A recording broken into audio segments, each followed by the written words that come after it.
Halo anak-anak, belajar prakarya yuk. Nah, hari ini kita akan membahas materi tentang kerajinan bahan keras. Kerajinan dihasilkan oleh manusia untuk memenuhi kebutuhan keseharian manusia, namun juga dapat digunakan sebagai kepentingan ritual. Dan tidak sedikit pula kerajinan yang diperuntukkan sebagai pelengkap interior atau hiasan. Nah, sedangkan kerajinan dari bahan keras merupakan produk kerajinan yang menggunakan bahan dasar yang bersifat keras, yaitu bersifat pejal, solid, kuat, padat, dan tidak mudah berubah bentuk.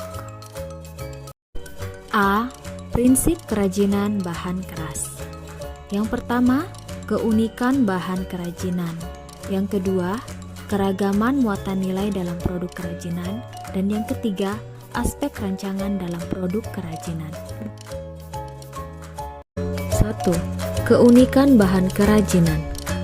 Beragam bahan dasar untuk memproduksi kerajinan seperti bahan lunak, bahan limbah, dan yang sekarang kita pelajari yaitu bahan keras.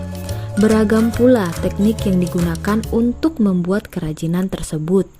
Masing-masing teknik memiliki kekhasan sesuai dengan karakteristik bahan dasar yang digunakan, juga sesuai fungsi dari kerajinan yang dibuat. Contohnya bahan kayu. Bahan kayu memiliki keunikan tekstur, urat atau serat kayu yang sangat unik dan tidak dapat ditemui pada bahan lainnya. 2. Keragaman muatan nilai dalam produk kerajinan. Unsur pesan pada produk kerajinan bahan keras diantaranya: yang pertama, produk dengan nilai fungsional; yang kedua, produk dengan nilai informatif; yang ketiga, produk dengan nilai simbolik; yang keempat, produk dengan nilai prestis atau wibawa. 3. Aspek rancangan dalam produk kerajinan. Adapun faktor-faktor permasalahan objektif yang diperlukan untuk diketahui sebelum perancangan adalah sebagai berikut. Yang pertama, faktor teknis seperti metode produksi yang handal, penerapan daya mesin atau manual, dan tingkat kemahiran sumber daya manusianya. Yang kedua, faktor ekonomis seperti pemasaran yang tahan persaingan, sistem pemasokan atau distribusi, kebijakan penciptaan atau hak cipta, nilai jual dan keberadaan suku cadang, dan selera masyarakat terhadap produk tersebut.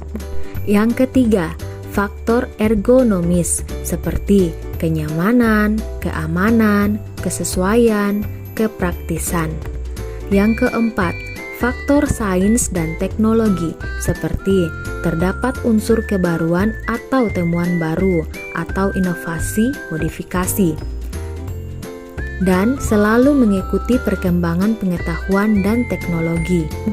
Yang kelima, faktor estetika seperti menampilkan bentuk keindahan, memiliki daya pikat, terjadi keserasian, penggarapan yang rinci atau detail, perupaan atau pewarnaan, kesan atau gugahan yang ditampilkan. Yang keenam, faktor kondisi lingkungan seperti nilai budaya, kondisi lingkungan atau wilayah setempat.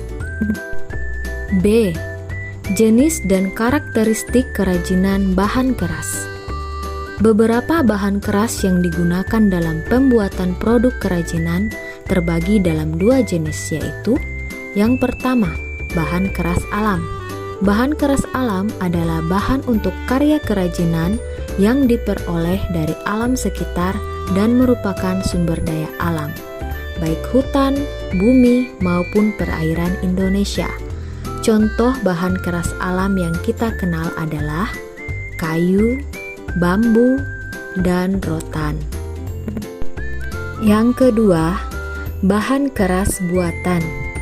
Bahan keras buatan adalah sesuatu yang diolah manusia dari beberapa bahan dan bersifat keras. Contohnya, yang pertama ada kaca dan yang kedua logam. Oke anak-anak, demikianlah pembelajaran kita hari ini. Semoga bermanfaat ya. Jangan lupa subscribe, like, dan share. Sampai jumpa di pembelajaran selanjutnya.